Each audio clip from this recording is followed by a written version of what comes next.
con Jacob. Entonces unieron los dos. Abraham sería el padre de Isaac, Isaac el padre de Jacob, Jacob sería entonces el verdadero padre colectivo, el padre colectivo, se llama imaginario del pueblo de Israel. Entonces ellos, cuando en la Biblia se habla siempre de que Abraham es nuestro padre de la fe, ¿no? Porque fue llamado por Dios siendo pagano de Ur de Galilea y llegó a Palestina. Pero reconocen que Jacob, el real Jacob, cuyo nombre fue cambiado por Dios en el nombre de Israel, era el padre verdadero del pueblo de Israel. Muy bien.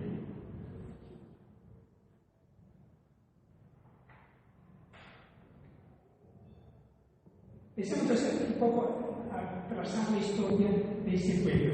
Hacia el año 1250, un grupo de descendientes de Abraham y de Jacob, llamados hebreos.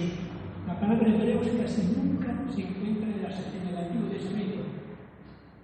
Los historiadores tratan de identificar la palabra hebreos con un término que encontramos que se llama los hatiros, muy similar a hatiro con hebreos, dentro de la religión hebreo.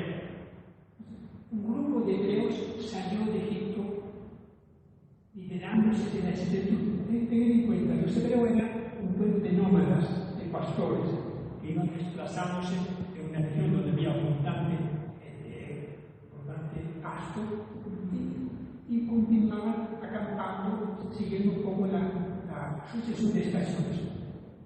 Era normal que los judíos, habiendo sido utilizados para la construcción de las pirámides, de los grandes monumentos de Ramsés II, cuando dice la Sagrada Escritura, se cansaban porque no era justo que ellos, habiendo entrado a Palestina como hombres libres, para aprovechar la abundancia de pasto que había y de trigo que había en Egipto, no era justo y no era muy verosímil que se hubiesen liberado poco a poco de la esclavitud y que huyeran junto con otras etnias que huyeran de Egipto. Digamos, en el año 1250, la salida de Israel de Egipto, el éxodo, lo llamamos éxodo, estudiaremos detenidamente de los textos que vamos a presentar. En esta época, con motivo del éxodo, tenemos la celebración de la Pascua. ¿Se acuerdan cuando en la plaga que Dios mandó, Dios dijo que para pasar al faraón, a dejar libre al pueblo de Israel, sacrificaría los primogénitos de todos los egipcios, del faraón, de todos sus dignatarios y hasta de los animales, pero salvaría, rescataría a los primogénitos de Israel. La noche, entonces, antes de la partida de Israel hacia el mar de juncos en Europa, Dios, entonces, es el ángel que Dios pasó, exterminó a todos los primogénitos. Fue la noche de la Pascua, cuando Israel se reunió en sus casas para comer el cordero y con el bastón de la mano arrancaban para la salida de Egipto. ¿Se acuerdan? Entonces, la primera Pascua. Luego recordamos de esta época en la entrada al desierto de Sinaí, la alianza en el Sinaí. Dios reúne a su pueblo, a esta masa de judíos que habían salido, y sella con ellos un pacto, una alianza, un testamento, el Antiguo Testamento, diciendo: vosotros seréis mi pueblo, yo en adelante seré vuestro Dios. Yo os guiaré preparando el camino hasta entrar a la tierra prometida. Pues explicamos una fecha donde empezó la historia de 1250 años antes de Cristo, el Éxodo. En el año 1220, algunas tribus de Israel, salidas del esclavitud de Egipto, penetran en la tierra de Canaán, que es Palestina, 1220. Entonces son 30 años más tarde. Si calculamos, la Biblia dice que Israel se quedó 40 años trasegando en el desierto como castigo por el conversión, ¿no? Más o menos vemos en el año 1220 la penetración, la invasión. No fue una invasión, poco a poco fueron colonizando, a veces por la fuerza, a veces por las buenas, colonizando la tierra de Palestina. Y se la repartieron entre las 12 tribus, bajo el liderazgo de Josué. Cada una de las 12 tribus obtuvo un territorio al otro lado del Jordán y al otro lado de todo el territorio de Palestina. Le correspondió a David finalmente reunir a los territorios de las 12 tribus en una sola nación. Hubo un periodo largo en que Israel no tenía reyes, no tenía caudillos, salvo los jueces. Es el libro de los jueces que dice que Sansón, Samuel, Débora, etc., dominaron o organizaron un poco la vida de estas 12 tribus que están esparramadas y dispersas en Palestina. Empiezan desde el año 1220. Estos líderes naturales los llamamos los jueces. Nosotros tenemos el libro de los jueces. En el año 1050, bajo la dirección del profeta Samuel, uno de los jueces, Dios permite que Israel tenga su propio rey. Tenemos el rey Saúl, el primer rey. En el año 1050 tenemos la monarquía de Israel bajo el rey Saúl. Le sucede el rey David en el año 1000. Entonces, para formar una idea, tenemos Abraham en el año 1800 a.C. 1250 el éxodo de Israel de Egipto. 1220 la penetración en Palestina. El año 1000 David. Es muy fácil recordar el año 1000, el rey David. ¿Por qué es importante David? Porque a David Dios promete que uno de sus descendientes conservaría el poder, la soberanía para siempre. Ese descendiente de David, de la raza de David, es Jesucristo, ¿no? Y sabemos que José, el padre legal, el padre adoptivo de Jesús, es de la dinastía de David. Jesús fue adoptado prácticamente por el padre adoptivo como hijo propio, pero para los judíos la adopción tenía el mismo valor como si fuera un hijo propio, ¿no? Bueno, el profeta Natán promete a David, el cual se había comprometido construir un templo que fuera correspondiente a la dignidad de su Dios de Yahvé. Y Dios le dice a Natán, dile a David que yo no quiero construir, que no quiero que él construya un templo para mí. Yo le voy a construir una dinastía para él, ¿no? En vez de una casa para Yahvé, yo le voy a dar una dinastía. Uno de sus descendientes ocupará su trono para siempre, ¿no? Por eso que David, para nosotros, la fecha 1000, año 1000, el reinado de David es muy importante para entender la historia de Israel. A David le sucedió que era él, Salomón, que fue el que llevó a cabo la construcción del nuevo templo de Yahvé en Jerusalén. En el año 931, el reino de Salomón, que cubría toda la Palestina, se divide en dos. Uno de los hijos de él, Jeroboam, se separa con 10 tribus y forma el reino del norte, el reino de Israel lo llamaban ellos. Se separa y parte en dos el reinado de David y Salomón y se organiza hasta el punto que construye un propio templo en el monte Gerizim y establece un sacerdocio diferente del sacerdocio de Jerusalén. Por tanto, además construyó un becerro de oro para decir: esto es nuestro Dios, olvidémonos de Yahvé que hemos dejado allá en Judea. Entonces se crean dos estados: el reino del norte con capital Samaria y el reino del sur con capital Jerusalén, con apenas dos tribus, la tribu de Judá y la tribu de Benjamín. Las otras 9 tribus se organizaron en el norte, ¿no?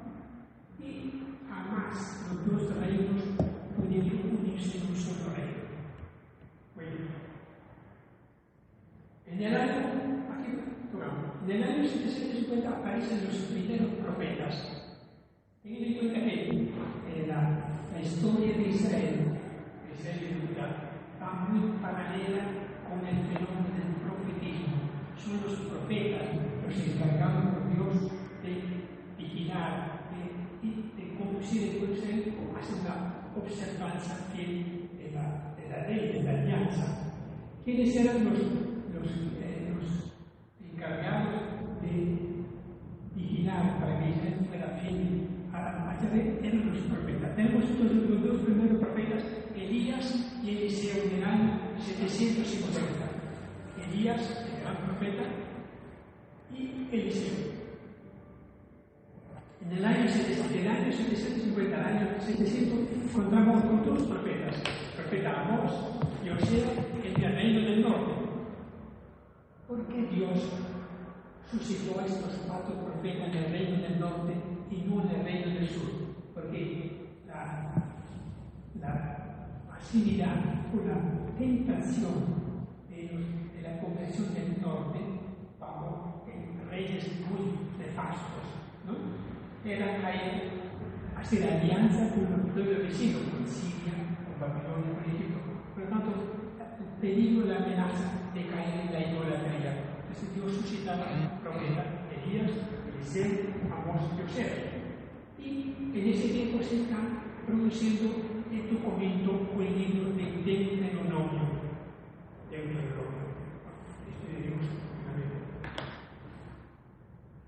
En el año 721 a 787, dice, son años trágicos para el reino de Israel, porque cae el norte de Israel, el reino del norte, cae bajo el dominio de Siria y jamás recuperó su libertad.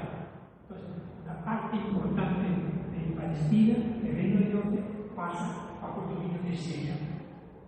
El territorio que Asiria ocupa era Galilea.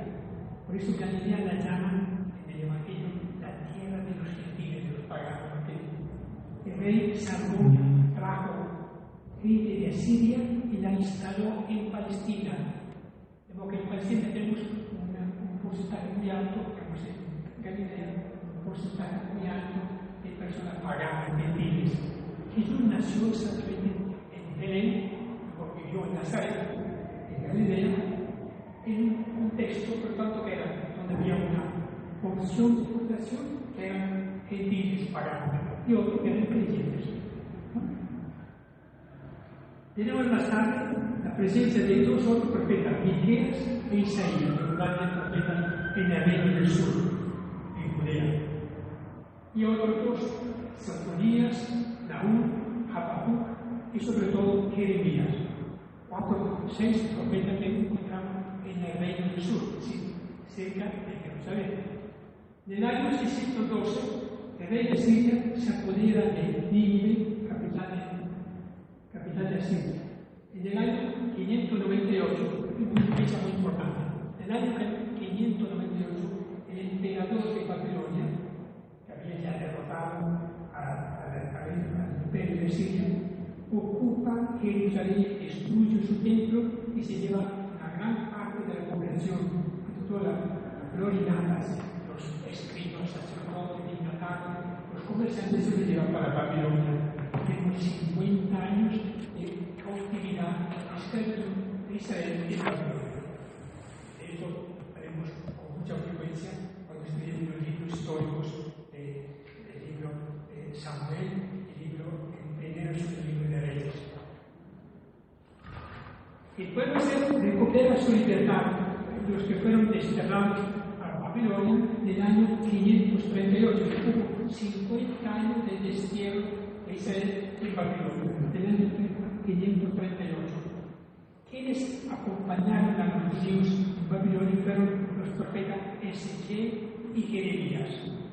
Jeremías, más que todo, a través de cartas que le mandaban los desterrados, pero Ezequiel, el sacerdote Ezequiel, sí acompañó al pueblo durante su destierro en Babilonia. En el año 538, el rey Ciro invade, como he dicho, invade el territorio que era propio de los babilonios, es decir, derriba el régimen o la hegemonía de los babilonios y permite el retorno de los judíos a su tierra. Recordamos muy bien este gran emperador, este gran Ciro, que permitió la libertad de los judíos. Tenemos ahí otro personaje que estudiaremos futuramente, que son Esdras y Nehemías. Luego Abdías y Malaquías. En el año 333, el rey Felipe de Macedonia ocupa gran parte de Grecia y le sucede su hijo, Alejandro Magno. Alejandro Magno poco a poco va ocupando, además de apoderarse de las dos ciudades, Atenas y Esparta, va invadiendo poco a poco todo lo que era Mesopotamia, actual Turquía, hasta el norte, llega hasta los límites de India y ocupa también Egipto. Todo el mundo conocido santo, Italia, la región de Europa, todo va a caer bajo el poder de Alejandro Magno. Durante 10 años, este gran rey, gran guerrero, ocupa prácticamente todo el Oriente Medio, con Egipto también. En el año, aquí encontramos el libro de Daniel de esta época. En el año 63, el cónsul Pompeyo interviene para crear, o para ver sobre todo, para los conflictos entre dos sectas o dos corrientes del judaísmo, y ocupa el territorio de Palestina. Y desde ese momento, desde el año 63 hasta mucho más siglos, 5 siglos más tarde, Roma dominará todo ese escenario, ese territorio que era el Oriente Medio con Palestina. Brevemente, pues, con muchos vacíos y aproximaciones, tenemos una historia de Israel. A partir de Abraham, de los patriarcas, luego el Éxodo, luego la monarquía, luego la penetración de la tierra prometida, luego el rey, lo primero la monarquía, con Saúl, David y Salomón, la división de los reinos, luego poco a poco la invasión de los asirios en la región del norte, el despliegue de Babilonia de parte de gran parte de un número de judíos en la región del sur, de Judea. Luego tenemos la invasión de Alejandro Magno y del Imperio Romano. Brevemente, este es el escenario en que se desarrolla, se desenvuelve un poco la historia de ese pueblo de Israel que nosotros queremos mucho porque son nuestros hermanos. Brevemente, cuando San Pablo era muy atacado por sus adversarios porque había aceptado a Cristo como centro de su vida, él decía: yo soy también judío, soy judío y de mi herencia judía he recibido la alianza, la Sagrada Escritura, los profetas, el culto. Es decir, nosotros debemos a los judíos gran parte de nuestra estructura, ¿no? Por ejemplo, nuestra liturgia, la Sagrada Escritura, los 10 mandamientos, los profetas, los libros sapienciales, los salmos, son la herencia que hemos recibido de ese pueblo. Por lo tanto, no cabe ninguna forma, cualquier forma de sionismo, grande sionismo, ¿no? Que rigió durante muchos siglos y que tuvo como epílogo nefasto la Shoah, la matanza de 6 millones de judíos de parte del régimen de Hitler, ¿no? Yo siempre insisto que nosotros debemos tener mucha gratitud hacia este pueblo, porque de ellos hemos recibido gran parte de nuestra herencia espiritual, ¿no? Empezando con los 10 mandamientos, ¿no? Luego los santos, 50 oraciones de excelente calidad y de gran inspiración, los profetas, el culto de la Eucaristía, nombres como el Cordero de Dios,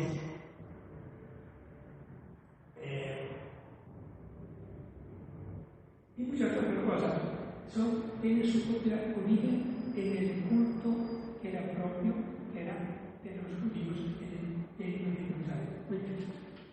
eso trato de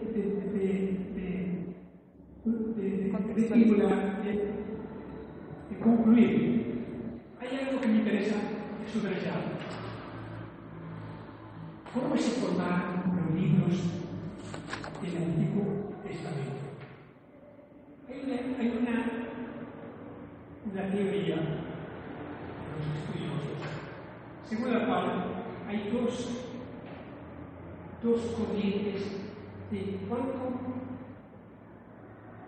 los judíos fueron deportados a Babilonia. Profeta Ezequiel y Jeremías hicieron una gran relectura de la Biblia, de la Sagrada Escritura, y dijeron: nosotros no podemos resignarnos a ser un pueblo que ha perdido su identidad. Por lo tanto, ellos dijeron: ahora que vamos a regresar a nuestra patria por el delito del emperador Ciro, el delito de regresar, nosotros vamos a restaurar el pueblo de Dios, restaurar la alianza con Dios,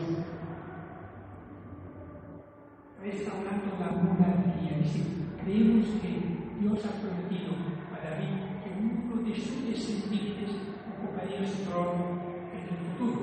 Por lo tanto, ellos dijeron: vamos a reunirnos todos los que regresamos de la Babilonia y vamos a luchar para que alguien, un descendiente de David, tarde o temprano vuelva a reconstruir en la monarquía, reconstruir en la gloria del pueblo de Israel.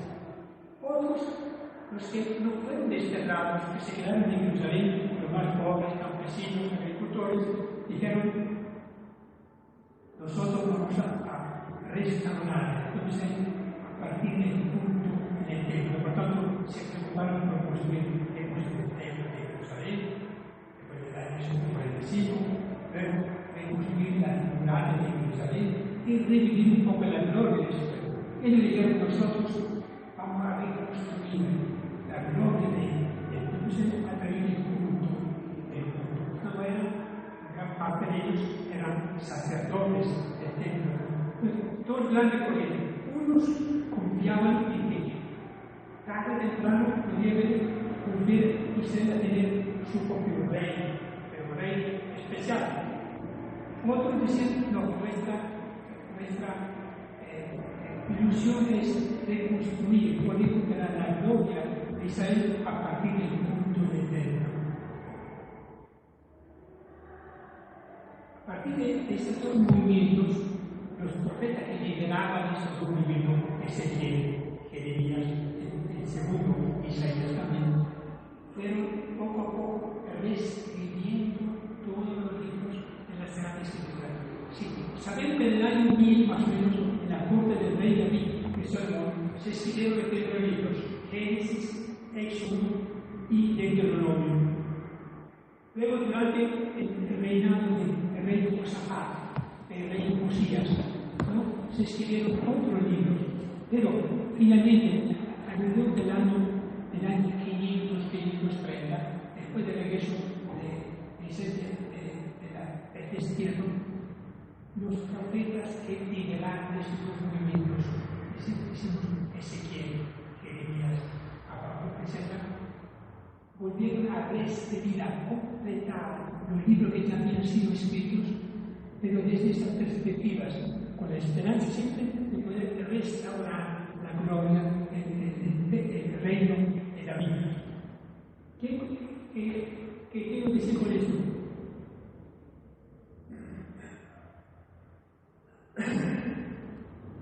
Todos los libros de la Biblia,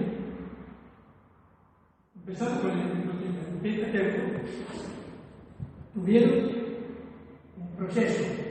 Fueron escritos inicialmente o simplemente en la corte de David, la corte de Jerusalén. Más tarde pasaron por una segunda relectura, una reinterpretación a la luz de los acontecimientos que habían marcado la vida de Israel. Pues, ¿cuál es el origen de los libros? Gran parte de los libros es el profeta, los profetas fueron los que dieron la segunda lectura a la historia de Israel. Ellos no se resignaron por haber perdido su autonomía, su libertad, la monarquía, etc. Se les dijeron: nosotros volvemos a a reconstruir nuestra creencia, nuestra religión, a partir de una relectura, una reinterpretación de los libros que fueron escritos inicialmente por otros autores, ¿no? Esto, ¿qué importancia tiene para nosotros? Una importancia muy importante, muy grande. Cuando nosotros leemos la Sagrada Escritura, sea el Antiguo Testamento como el Nuevo Testamento, casi todos los Evangelios, la Carta de San Pablo, lo decimos con frecuencia del apóstol, nosotros tenemos que ver en la figura del Antiguo Testamento los reyes, el Éxodo, la Pascua, la alianza de Sinaí y el destierro en Babilonia, la estadía de Israel en Egipto. Lo tenemos que ver como figuras, como profecías de lo que está ocurriendo en nuestros días. Yo creo que la pregunta que nos hacemos gran parte de los católicos y cristianos es esta: ¿cómo entender qué quiere Dios a través de los acontecimientos y hechos que están ocurriendo en estos días? Días muy difíciles. Vivimos una encrucijada de la historia. Miremos la permanente migración de africanos y de Pakistán, de Siria, de Etiopía, de Somalia, hacia Europa buscando trabajo, buscando bienestar, buscando reconstruir su vida. La guerra en el Medio Oriente también es otro enigma. ¿Por qué Dios permite, digamos, la violencia de parte de ISIS contra estas facciones internas del islamismo? Y un punto muy grande de pregunta que nos planteamos nosotros, pues, ¿dónde encontramos la respuesta a esta interrogante que cualquier persona que piensa, que pensante, se plantea?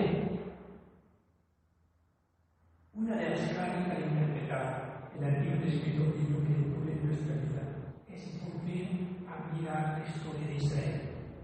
La clave de interpretación es, así como Dios guió a este pueblo, que era un pueblo privilegiado y sigue siendo un pueblo privilegiado, lo guió a explorar el camino de la historia hasta hoy, o a través de grandes humillaciones como fue la Shoah, ¿no? La muerte de tantos judíos bajo el régimen de Egipto, ¿no? Nosotros tenemos que interpretar nuestra historia a la luz de la historia de Israel.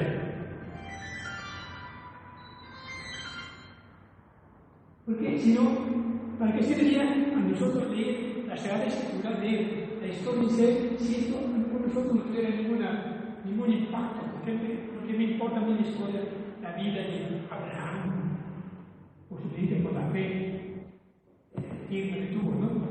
La gran esperanza de poder llegar un día a la tierra prometida. Pero finalmente a nosotros nos diría mucho todo este cantidad de libros que hemos tocado a lo largo de esta charla.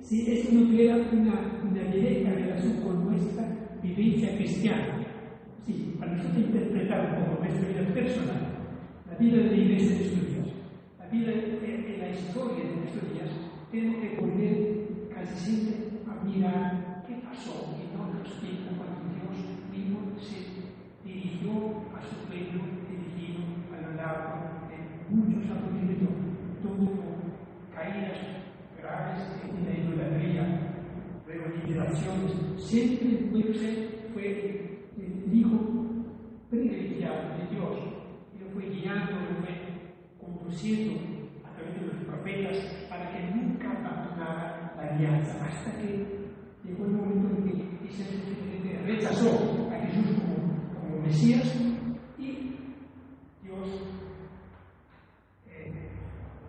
empezó un nuevo pueblo en la iglesia.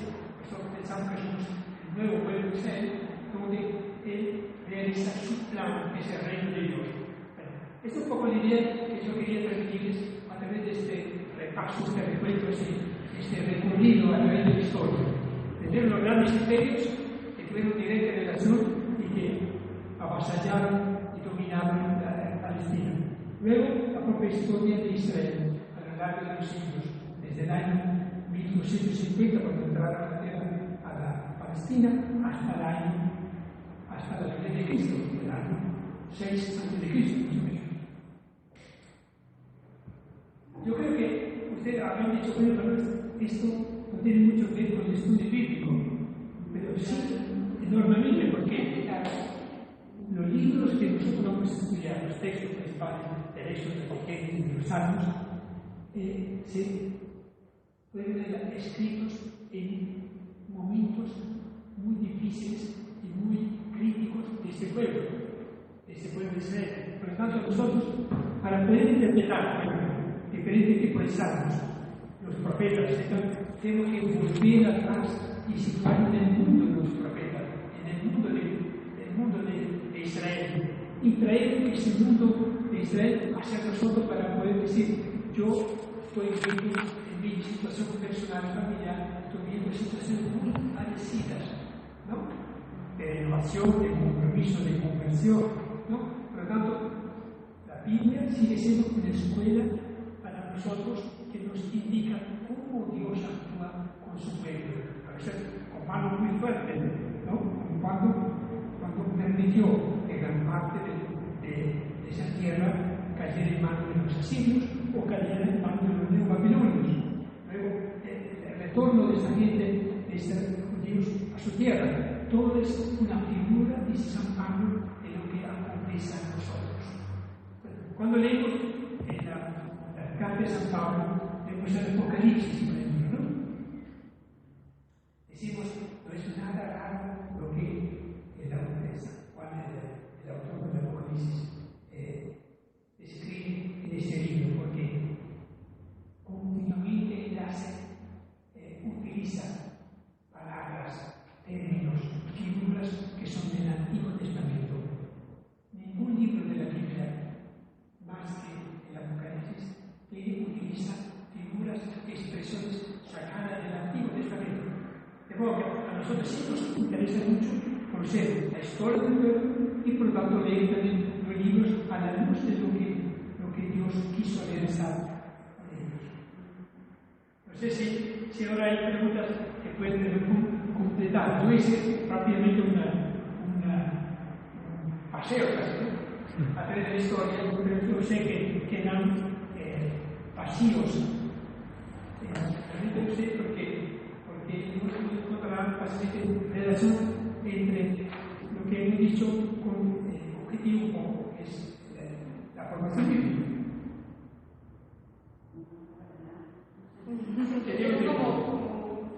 Como una inquietud.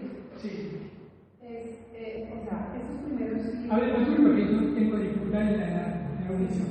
Los libros del Pentateuco. Sí. Esos fueron escritos por los profetas, ¿cierto? Es decir, fueron escritos inicialmente por escritores, muy probablemente hace el año 1000, en la corte de David en Salomón. Muy probablemente que permitía que hubiera escribas sabios que escribieran, que recogieran la memoria, la tradición que habían recibido de Abraham. Tengan en cuenta que en 800 años, 1800, que es la aparición de Abraham, hasta 1800 años, no había sino tradiciones orales. Se transmitían la historia, no tanto de la creación, pero la historia de los patriarcas oralmente. No había nada escrito hasta el año 1000. A partir del año 1000 se cree que la corte de Salomón y de David se escribieron los tres Génesis, Éxodo y Deuteronomio, pasó de 21. Los libros de Josué, los libros de Jueces, el libro que es el libro de Samuel. Luego los profetas, más tarde, los leyeron, los completaron a la luz de los acontecimientos que están viviendo ellos. Porque ellos continuamente se preguntaban, ¿por qué Dios trata a su pueblo de la forma tan fuerte? ¿No? Permitiendo que fueran invadidos, que fueran dominados por otros imperios. Entonces, los profetas fueron dándole un giro, una interpretación, una nueva lectura a este libro y finalmente los primeros 5 libros del Pentateuco, los 5 libros, y los libros históricos fueron escritos recién en el año 500 a.C.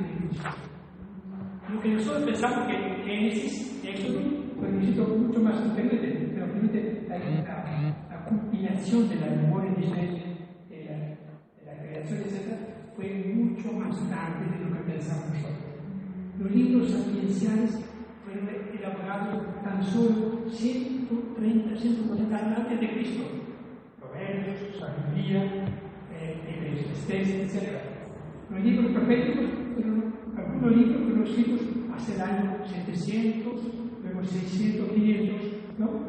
De estos 300 años fueron escritos libros de Isaías, Jeremías, Ezequiel y Daniel, uno de los últimos libros. Entre otras cosas, fue escrito en arameo, en gran parte, no en el idioma. Por eso los judíos no lo tienen dentro de su canon de los libros sagrados. El libro de Daniel no aparece en el canon, en la lista de los libros sagrados de ellos, porque fue escrito en un idioma que ellos no le consideran como muy válido. Todos los libros escritos en griego o en arameo fueron desechados por los judíos cuando definieron cuál era la lista o el canon de los libros sagrados. Yo quisiera, ¿me gusta un poco de tiempo? ¿Sí? Bueno, quisiera que pasar, vamos a estudiar la Biblia, de la página 52. ¿Cómo vamos a empezar ahora a leer textos de Génesis y de Éxodo? Tengo que dedicar algún tiempo para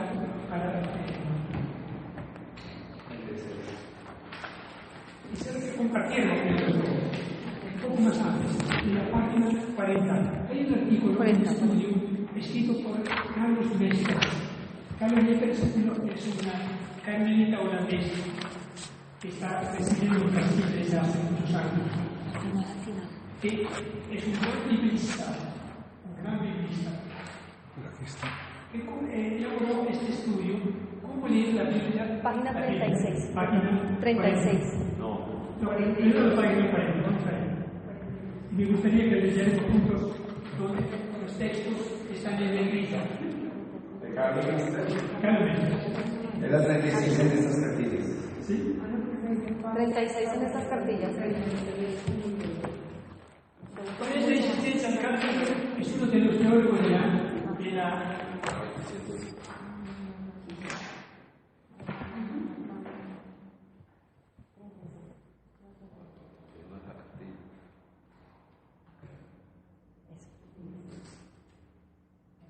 teología de liberación. Ustedes saben que en la Iglesia hay una corriente de teólogos que siguen esta forma, esta inspiración o esta doctrina, que la Iglesia tiene que comprometerse mucho más a fondo con la liberación de los pueblos, con la liberación de toda la clase más desprotegida. Pues hace mucho hincapié en las comunidades, la comunidad de base. Quisiera que leyéramos juntamente ese texto que viene en negrilla, empezando con la letra A. Método de la comunidad de uso de la Biblia. ¿Qué es esto, Giovanni? El pueblo de las comunidades redescubre la Biblia. Hasta poco antes del Concilio Vaticano II, la Biblia era casi exclusivamente el libro de los sacerdotes y los exégetas. ¿Este concilio? Desde el concilio comenzó la devolución de la Biblia al pueblo. En su maravillosa constitución dogmática sobre la divina revelación, se dice que los fieles han de tener fácil acceso a la Sagrada Escritura, pues la palabra de Dios tiene que estar disponible en todas las edades. Un breve comentario. Sabemos que la Biblia no ha sido el libro más utilizado por los católicos, sino después del Concilio Vaticano II, la Iglesia ha restringido, dice Carlos Meester, ha restringido la Biblia a los católicos, a los fieles, cuando antes era un libro reservado para los presbíteros, que podían predicar para sus familias, o para los estudiosos. Mientras los protestantes, a partir del año 1500, tomaron la Biblia como su herramienta de trabajo, porque abandonaron la Eucaristía, la liturgia, la tradición y el magisterio de la Iglesia, se cerraron y dijeron: la Biblia nosotros necesitamos, la la guía de nuestra vida. Los católicos perdimos prácticamente 500 años, porque como la Biblia está traducida tan solo al latín, de la Biblia Vulgata de San Jerónimo, los católicos no tienen acceso a la Biblia sino hasta apenas hace 50 años, con motivo del Concilio Vaticano II. ¿En qué año fue el Concilio Vaticano II? Sí. ¿En qué año fue? Hace 50 años. ¿Qué año? 1963. 63-64. Entonces, Carlos Mester hacemos hincapié, finalmente la Biblia ha sido entregada en manos de las comunidades cristianas. Sigamos, primera vez. Al comienzo, pero una vez puesta la Biblia en manos del pueblo creyente, este comienza pronto a ver en ella no solo el relato de una historia del pasado, sino el espejo de su propia historia de hoy. Y mirándose en el espejo de la Biblia, el pueblo va descubriendo su propia cara de ser humano y su misión en medio del mundo, su identidad de pueblo de Dios. Pero el pueblo de las comunidades no solo ha redescubierto la Biblia, ahora la mira como algo propio, como su libro, el libro del pueblo de Dios, escrito para nosotros. Nace así una visión diferente de la misma Biblia y de la vida, en cuyo centro aparece la presencia viva y vivida de la persona de Cristo y la fe en la acción del Espíritu Santo. Muy bien, dice, finalmente la comunidad de base, la comunidad cristiana de base, que trabaja con las comunidades indígenas y así, finalmente tenemos un libro que nos inspira. Cuando antes de la propiedad de un pequeño grupo de personas, sigamos en la página 41, ¿tienes? Leer la Biblia en la vida. Según esta visión, Biblia y vida están unidas indisolublemente. El objetivo de la lectura de la Biblia hecha en las comunidades no es interpretar la misma Biblia, sino interpretar la vida con la ayuda de la Biblia. Ese es el punto de vista. La Biblia, si nosotros estamos acá estudiando la Biblia, no es para interpretar, para saber mucho más de la Sagrada Escritura, que es igualmente lo que piensa. Mucha gente no se atreve a leer la Biblia porque es un libro muy difícil, porque lo ha probado algunas veces leyendo el Apocalipsis o una carta de San Pablo, dice, yo no me le miro a la Biblia porque no entiendo nada. Cada vez dice, el objetivo de la lectura de la Biblia no es interpretar, no es conocer tanto sobre la Biblia, sino interpretar la vida, mi vida personal, familiar, con la ayuda de la Biblia. Sigamos. No es para saber lo que le sucedió a los otros, sino para saber, sobre todo, lo que Dios les está pidiendo a ellos. Se lee y se estudia la Biblia para poder conocer mejor la realidad presente y la llamada de Dios que en ella se esconde. Y la clave de la Biblia es Cristo muerto y resucitado. Fundamentalmente esta es la clave para descifrar la Biblia. Tengo que partir del misterio central de la fe. Más abajo, las comunidades creen firmemente que Dios les habla directamente a través de la Biblia. Con la luz de la fe en los ojos. Para el pueblo creyente, la lectura de la Biblia es el ejercicio de su propia fe. Cuando las comunidades se reúnen para leer la palabra de Dios, generalmente envuelven la lectura en oración. Hacen lectura oral. Muy bien, una de las razones por las cuales nosotros estamos comprometidos a estudiar la Biblia es ante todo ayudarnos a orar con las palabras de la Biblia. Descubrir cuál es la importancia y la riqueza de los salmos y hacer siempre del estudio de la Biblia un punto de partida para nuestra oración personal. ¿Estamos de acuerdo? Sí, aquí estamos. Por eso que hemos puesto, colocando la Biblia en su puesto principal, porque creemos que la Biblia nos ayuda a renovar nuestro espíritu de oración, es decir, orar con las palabras que Dios ha inspirado.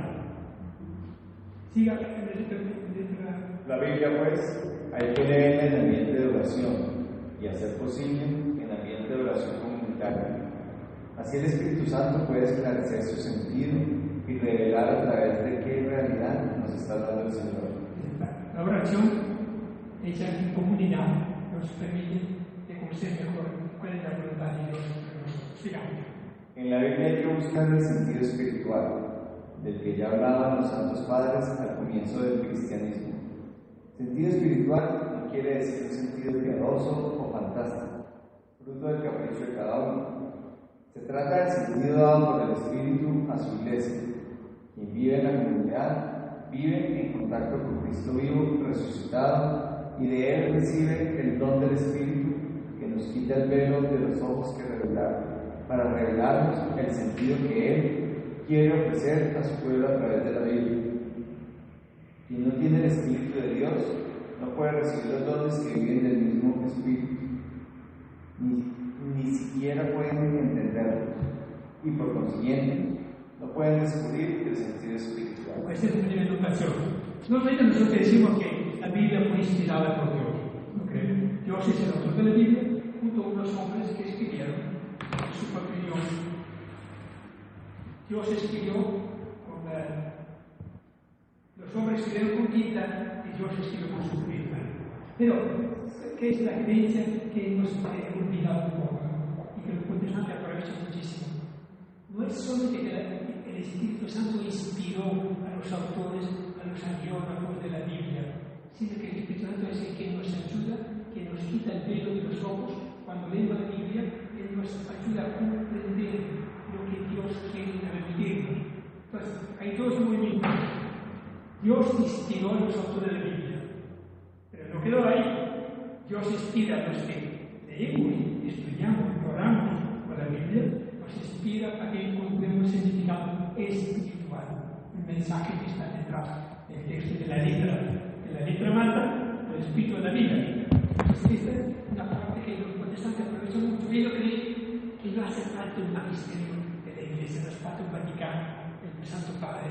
Y le dice, no, cuando yo tomo la Biblia y leo la Biblia, la estudio, es el mismo Espíritu Santo que me está guiando, iluminando, para que yo organice mi vida religiosa. Tiene grave miedo. Cada cual dice, pues, el Espíritu Santo me guió para entender la Biblia así como yo la estoy diciendo. Pero cada cual, entonces, trae una interpretación diferente, según cree el Espíritu Santo le reveló. Nosotros también seguimos una tradición apostólica. Nosotros seguimos interpretando la Sagrada Escritura según la tradición que viene de los apóstoles, los padres de la Iglesia, los concilios universales de la Iglesia, el magisterio actual del Santo Padre de la Iglesia, ¿no? El Concilio Vaticano II. Entonces, nosotros no podemos el riesgo de salirnos por la tangente diciendo, no, es el Espíritu Santo. Yo estaba orando, leyendo la Biblia y se me antojó, o me interpreté la Biblia de esa forma y yo actúo de conformidad con lo que el Espíritu Santo. Eso es una arrogancia, una pretensión que no tiene sentido. Porque entonces cada cual, los miles y cientos de miles de protestantes, luteranos, etc., interpretan la Biblia como se le ocurre, como se le antoja. Porque no hay una unidad de magisterio que indique cómo hay que interpretar la Biblia. Porque parte de la Biblia, el Espíritu Santo sí está quitando el velo a cada cual para que podamos entender. Nosotros creemos también, pero creemos que el Espíritu Santo inspira a la comunidad eclesial cómo interpretar esta escritura. Digamos, debe ser como fuerza transformadora. Como fuerza transformadora. El pueblo de las comunidades. Su lectura no es solo informativa, se dirige a la práctica, a la acción, a la transformación de las personas y de la sociedad. La lectura que hace de la Biblia revela muy concretamente el anuncio y la denuncia que llevan a la conversión. Aquí insiste Carmen Mester, un hombre sumamente preparado. La Biblia nos tiene a la práctica, o una conversión personal, o una renovación de nuestra fe, a denunciar los males que encontramos en la sociedad. Nosotros podemos simplemente invitarnos a anunciar la buena noticia de Jesús, el Evangelio, sino que iniciamos también toda la situación que se da en la sociedad. Entonces, anuncio y denuncia. Pues, es la tarea profética que nos corresponde. La última vez yo creo que hablé de la importancia de los cristianos, los católicos, nos estamos investidos por esta función profética, todos los seglares. Si anteriormente decimos que pensamos que el Espíritu Santo inspiraba, acompañaba, guiaba, casi todo el Santo Padre o los obispos primeros del concilio, ¿no? Hoy día, cuando la Iglesia está experimentando, está registrando una reducción muy grave del clero en todo el mundo, de toda Europa, mucho menos en India, en Filipinas, de repente, ¿no? En África. El envejecimiento del clero en todas partes. Hoy día es el momento de los seglares, el momento que los seglares tienen que tomar conciencia, que tienen que desempeñar un oficio profético de anuncio, de denuncia, de testimonio, de acompañamiento, ¿no? Por lo tanto, él insiste mucho en esto. Dice que la lectura debe dirigirse a la práctica, a la acción, a la transformación de la sociedad. Sigamos. El pueblo busca en la Biblia un sentido para vivir y lo encuentra, con la certeza además de que es Dios mismo el que le habla. No se trata únicamente de un libro de autoridad inspirado por Dios y que exige obediencia, sino también un libro que nos trae la inspiración de Dios para nuestra vida, que nos trae su fuerza para orientar y transformar la existencia. Ya tiempo.